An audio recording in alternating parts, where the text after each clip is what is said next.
철학이 AI를 만났을 때 프롬프트 엔지니어링의 진짜 비밀, 인식론. 안녕하세요 여러분. 오늘은 정말 흥미로운 주제를 가져왔습니다.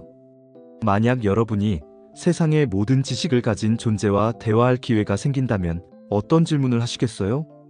그런데 만약 그 존재가 여러분이 질문하는 방식에 따라서만 대답해준다면 어떨까요? 질문이 구체적일수록 똑똑해지고 질문이 애매할수록 바보가 되는 존재 말이에요.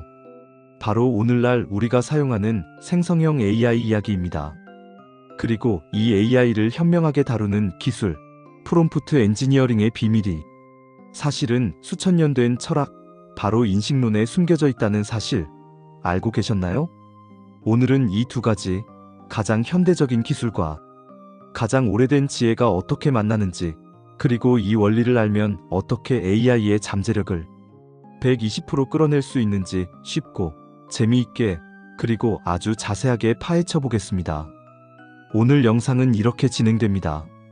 첫째, 프롬프트 엔지니어링이 무엇인지 핵심만 빠르게 짚고 넘어가겠습니다. 둘째, 지난번보다 훨씬 더 깊게 인식론의 세계로 빠져들어 볼 겁니다. 플라톤의 동굴에서 데카르트의 악마, 칸트의 안경까지 지식을 향한 위대한 여정을 함께 떠나보시죠. 셋째, 그리고 이 심오한 철학적 개념들이 어떻게 프롬프트 엔지니어링의 각 기술들과 소름 돋게 연결되는지, 그 관계를 아주 구체적이고 체계적으로 분석해 드릴 겁니다. 이 영상을 끝까지 보시면 여러분은 단순히 AI를 잘 쓰는 사람이 아니라 질문을 통해 지식을 창조하는 디지털 시대의 철학자로 거듭나게 될 거라 확신합니다. 그럼 진짜 지적 탐험을 시작합니다. 첫 번째, 프롬프트 엔지니어링이란 무엇인가? 먼저 워밍업으로 프롬프트 엔지니어링이 무엇인지 다시 한번 상기해보죠. 간단합니다. AI에게 그냥 시를 써줘라고 말하는 대신 이렇게 말하는 기술입니다. 너는 17세기 영국 격정적인 사랑에 빠졌지만 신분의 차이로 고뇌하는 낭만주의 시인이야. 밤의 장막과 별의 눈물이라는 키워드를 반드시 사용해서 이루어질 수 없는 사랑의 애절함을 소네트 형식으로 표현해줘. 결과물의 깊이와 결이 완전히 달라지겠죠? 이처럼 프롬프트 엔지니어링은 AI가 가진 잠재력을 최대로 끌어내기 위해 질문과 명령의 역할, 맥락, 형식, 예시 등의 설계도를 제공하는 모든 지적 행위를 말합니다. 단순한 질문이 아니라 원하는 결과물을 조각하는 과정인 셈이죠. 자, 이 설계도를 그리는 기술이 왜 철학과 연결되는지 지금부터 본격적으로 탐구해 보겠습니다. 두 번째, 지식을 향한 위대한 여정. 인식론 깊게 파고들기. 인식론은 지식에 대한 학문이라고 말씀드렸죠. 안다는 것은 무엇이고 어떻게 가능하며 무엇이 진짜 지식인가? 이 질문에 답하기 위한 인류의 처절한 투쟁의 역사입니다. 하나, 플라톤의 그림자와 이데아. 오늘은 바로 동굴의 비유를 살펴보겠습니다. 상상해보세요. 평생을 동굴 안에서 벽만 보도록 쇠사슬에 묶여있는 죄수들이 있습니다. 그들 뒤에서는 모닥불이 타오르고 있고 사람들이 그 불빛 앞으로 온갖 사물의 모양을 지나가게 합니다. 죄수들이 볼 수 있는 것은 오직 벽에 비친 그림자뿐입니다. 그들에게 세상의 전부는 바로 이 그림자들입니다. 개의 그림자를 보며 저것이 개다라고 믿고 나무의 그림자를 보며 저것이 나무다라고 믿죠. 그러던 어느 날 한 죄수가 기적적으로 풀려나 동굴 밖으로 나갑니다. 처음에는 눈이 부셔 아무것도 못 보지만 점차 익숙해지면서 그는 진짜 개와 진짜 나무를 보게 됩니다. 그림자가 아닌 실체, 즉 플라톤이 말한 이데아의 세계를 마주한 것이죠. 그는 자신이 지금까지 알던 모든 것이 한낱 그림자에 불과했다는 사실에 충격받습니다. 인식론은 바로 이 과정입니다. 불완전하고 왜곡된 현상 그림자 너머에 있는 본질 이데아를 꿰뚫어 보려는 노력이죠. 우리가 AI에게서 얻는 피상적인 답변은 동굴의 그림자와 같습니다. 프롬프트 엔지니어링은 바로 이 그림자를 넘어 AI가 가진 데이터의 본질에 더 가깝게 다가가려는 탈출의 시도인 셈입니다. 둘, 데카르트의 철저한 의심과 생각하는 나. 17세기 프랑스 철학자 르네 데카르트는 모든 것을 의심하기 시작합니다. 내 감각은 종종 나를 속인다. 멀리 있는 탑은 둥글게 보이지만 가까이 가보면 네모나고 꿈은 너무나 생생해서 현실과 구분하기 힘들다. 어쩌면 강력한 악마가 나를 평생 속이고 있는 건 아닐까? 이것이 바로 방법론적 회의입니다. 모든 것을 의심하고 또 의심해서 단 하나라도 의심할 수 없는 확실한 진리를 찾아내려는 처절한 시도죠. 그리고 마침내 그는 단 하나의 명제를 발견합니다. 내가 세상 모든 것을 의심하고 있더라도 지금 이렇게 의심하고 있는 나의 존재만큼은 의심할 수 없다. 이것이 바로 그 유명한 나는 생각한다. 고로 나는 존재한다입니다. 데카르트는 이 확실한 기반 위에서 신의 존재와 세계의 확실성을 다시 차근차근 증명해 나갑니다. 이 데카르트의 태도는 프롬프트 엔지니어링의 핵심 정신과 맞닿아 있습니다. AI의 답변은 데카르트의 악마처럼 그럴듯하게 우리를 속일 수 있습니다. 환각현상. 따라서 우리는 그 답변을 맹신하지 않고 철저히 의심하고 쪼개고 검증하는 과정을 거쳐야 합니다. 단계별로 생각해서 설명해줘. 내 답변의 근거를 제시해줘와 같은 프롬프트는 바로 이 데카르트적 의심을 AI에게 적용하는 행위입니다. 셋. 로크, 휴메 경험과 칸트의 위대한 통합. 데카르트와 같은 합리론자들과 달리 영국의 경험론자들은 지식이 오직 경험에서 온다고 주장했습니다. 존 로크는 인간의 마음을 타불라 라사, 즉 아무것도 쓰여있지 않은 흰 종이에 비유했죠. 모든 지식은 후천적인 경험을 통해 이 종이에 쓰여진다는 겁니다. 데이비드 휴문 한 걸음 더 나아가 우리가 절대적으로 믿는 인과관계마저도 사실은 반복된 경험에 의한 습관적 믿음에 불과하다고 주장했습니다. 까마귀를 100만 번 봤는데 모두 검은색이었다고 해서 100만 1번째 까마귀도 검을 것이라는 보장은 없다는 것이죠. 이 두 거대한 흐름, 즉 지식은 이성에서 온다는 합리론과 경험에서 온다는 경험론은 오랫동안 팽팽하게 대립했습니다.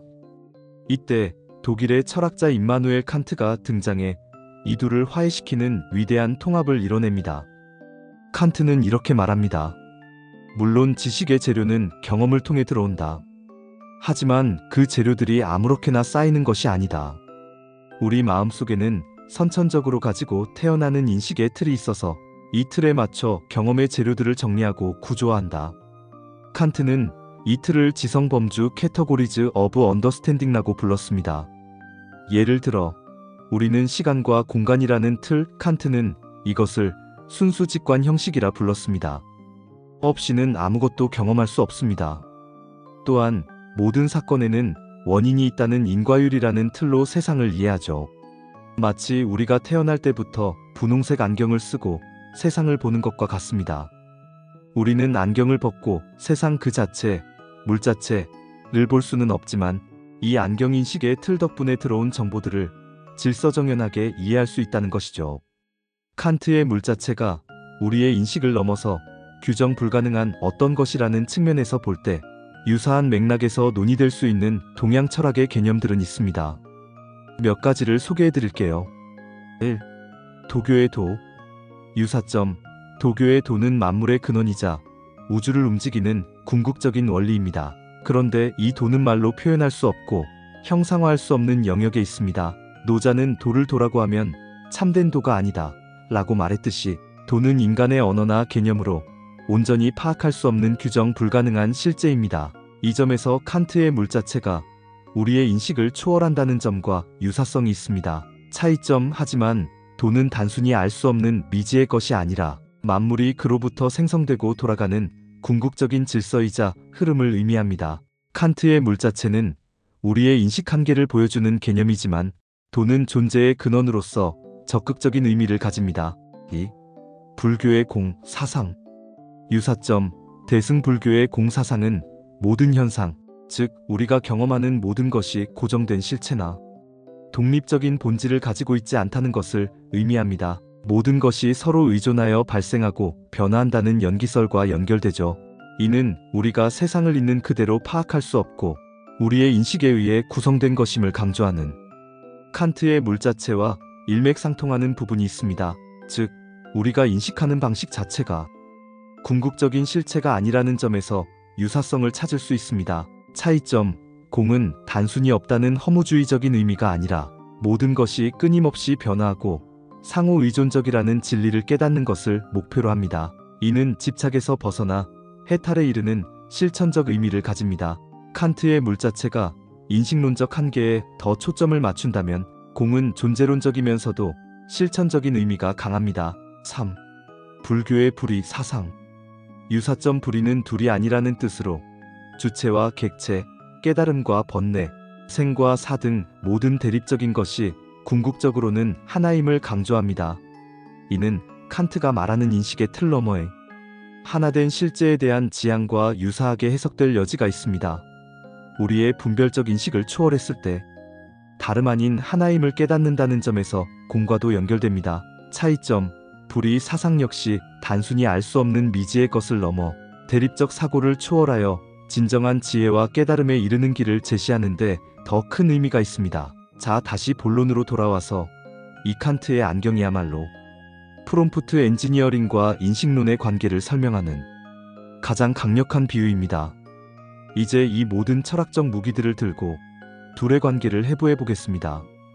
세 번째, 경이로운 연결. 프롬프트 엔지니어링은 응용 인식론이다. 프롬프트 엔지니어링의 모든 기술은 사실상 위대한 철학자들이 지식을 얻기 위해 고안했던 방법들을 AI에게 적용하는 과정입니다. 하나, 프롬프트는 칸트의 안경을 씌워주는 행위다. AI가 학습한 방대한 데이터는 칸트가 말한 정리되지 않은 경험의 재료와 같습니다. 의미 있는 정보도 있지만 편견, 오류, 무의미한 잡음이 뒤섞인 혼돈의 상태죠. 이 상태에서 그냥 질문을 던지는 것은 AI에게 혼돈 그 자체를 내뱉으라고 요구하는 것과 같습니다. 이때 우리의 프롬프트가 바로 칸트의 안경, 즉 인식의 틀이 됩니다. 역할 부여: 너는 변호사야. 이것은 AI에게 법률적 인과관계라는 강력한 인식의 틀을 씌우는 행위입니다. AI는 이 안경을 쓰고 방대한 데이터 속에서 법률적 사실, 판례, 논리와 관련된 정보들을 우선적으로 찾아내고 그 틀에 맞게 답변을 재구성합니다. 형식 지정: 표로 정리해줘, 개요를 짜줘. 이것은 AI에게 공간적 질서와 논리적 위계라는 인식의 틀을 제공하는 겁니다. 데이터들을 칸트의 범주에 따라 분류하고 정리하라고 명령하는 것이죠. 결과물은 훨씬 더 명료하고 구조화됩니다. 즉, 훌륭한 프롬프트란 AI의 혼돈스러운 데이터 세상에 질서를 부여하는 가장 효과적인 인식의 틀을 제공하는 것입니다. 둘, 반복적 질문은 소크라테스의 삼파술이자 데카르트의 의심이다. 소크라테스는 스스로 무언가를 가르치기보다 끊임없는 질문을 통해 상대방이 스스로 진리를 깨닫게 하는 삼파술을 사용했습니다. 프롬프트 엔지니어링의 핵심 기술 중 하나인 생각의 사슬 또는 생각의 나무 프롬프팅이 바로 이것과 같습니다.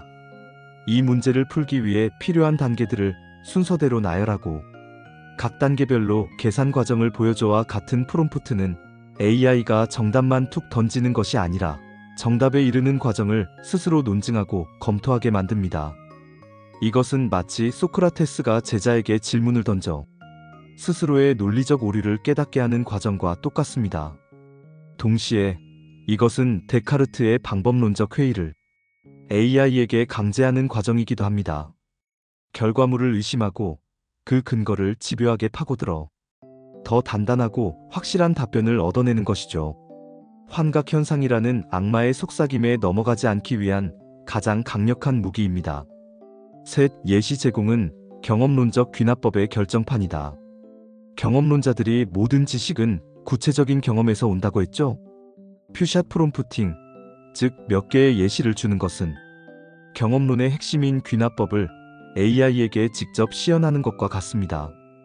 이런 입력이 들어오면 저런 출력이 나오는 거야라는 몇 개의 구체적인 경험 데이터를 제공함으로써 AI는 그 안에 숨겨진 일반적인 원리 패턴을 스스로 추론하게 됩니다. 이것은 휴미 말한 습관적 믿음을 우리가 원하는 방향으로 형성시키는 과정이기도 합니다. 좋은 예시라는 경험을 반복적으로 주입함으로써 AI가 좋은 결과물이라는 패턴을 더 확실하게 믿고 따르게 만드는 것이죠. 예를 들어볼까요? 여러분이 AI에게 귀여운 강아지 그림을 그리게 하고 싶어요. 만약 AI에게 그냥 강아지라고만 입력하고 아무런 좋은 예시도 보여주지 않는다면 AI는 어떤 강아지를 그려야 할지 몰라서 이상한 그림을 그리거나 심지어는 아무것도 못 그릴 수도 있어요. 하지만 만약 여러분이 AI에게 다음과 같은 좋은 예시들을 계속 보여준다고 생각해보세요.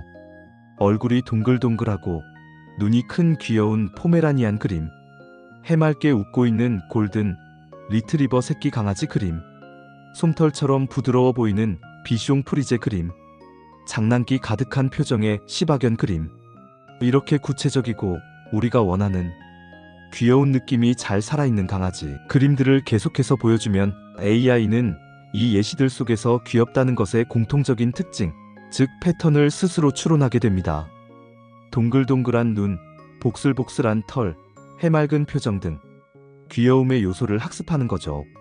그러고 나면 나중에는 우리가 귀여운 강아지 그려줘라고만 해도 AI는 우리가 보여줬던 예시들에서 학습한 귀여움의 패턴을 적용해서 정말 귀여운 강아지 그림을 척척 그려내는 겁니다. 이게 바로 휴미 말한 습관적 믿음을 AI에게 심어주는 과정과도 같아요. 좋은 예시라는 경험을 반복적으로 주입함으로써 AI가 좋은 결과물이라는 패턴을 더 확실하게 믿고 따르게 만드는 것이죠. 더 깊이 들어가 볼까요? AI 학습의 원리. 여기서 좀 더 심화된 내용을 이야기하자면 AI는 단순히 예시를 보고 따라하는 것을 넘어 그 안에 숨겨진 일반적인 원리, 즉 패턴을 스스로 추론해요. 이것을 일반화 제너럴리제이션이라고 부르는데 AI 학습에서 정말 중요한 부분입니다. 예를 들어 우리가 사과 사진을 수백 장 보여주면 AI는 사과가 빨갛거나 초록색이고 둥글고 꼭지가 있다는 것을 배워요. 그리고 나중에는 한 번도 보지 못했던 다른 사과 사진을 봐도 그것이 사과라는 것을 알아차릴 수 있게 되는 거죠. 이처럼 좋은 예시는 AI에게 단순한 데이터가 아니라 스스로 생각하고 추론하고 새로운 문제에 적용할 수 있는 능력을 길러주는 핵심적인 열쇠가 됩니다. 결국 우리는 프롬프트를 통해 합리론자처럼 이성적 틀을 제공하고 경험론자처럼 구체적 경험을 주입하며 칸트처럼 이 둘을 통합하여 AI로부터 최상의 지식을 이끌어내는 것입니다. 프롬프트 엔지니어링은 그냥 기술이 아니라 인류의 지적 유산 전체를 활용하는 응용 인식론이라고 부를 수 있는 이유입니다. 결론, 질문을 지배하는 자, 미래를 지배한다. 오늘 우리는 프롬프트 엔지니어링과 인식론의 깊고도 경이로운 관계를 탐험했습니다. 플라톤의 동굴에서 칸트의 안경까지 지식을 향한 철학자들의 위대한 고민이 어떻게 오늘날 AI를 다루는 가장 실용적인 지혜가 되는지를 확인했습니다. 이 모든 이야기는 우리에게 하나의 강력한 메시지를 던집니다. AI 시대의 핵심 역량은 단순히 정보를 검색하고 활용하는 능력을 넘어섭니다. 그것은 바로 질문을 설계하는 능력입니다. 내가 원하는 지식의 본질 이데아가 무엇인지 명확히 정의하고 그것을 얻기 위해 AI에게 어떤 인식의 틀 칸트의 안경을 씌워줄 것인지, 그 과정에서 발생하는 오류 악마의 속삭임을 어떻게 비판적으로 검증할 것인지 결정하는 능력입니다. 이것은 기술의 영역이 아니라 사고의 영역이며 철학의 영역입니다. 다음에 AI와 마주 앉을 때 여러분은 더 이상 단순한 사용자가 아닙니다. 여러분은 혼돈의 질서를 부여하고 그림자 속에서 실체를 길어올리며 질문을 통해 새로운 지식의 탄생을 돕는 산파이자 21세기의 새로운 지평을 여는 디지털 철학자입니다. 오늘 이 깊은 사유의 여정이 여러분의 지적 세계에 큰 울림을 주었기를 바랍니다. 영상이 유익하셨다면 구독과 좋아요 부탁드립니다. 그럼 저는 세상을 이해하는 더 깊은 통찰과 함께 다시 돌아오겠습니다. 감사합니다.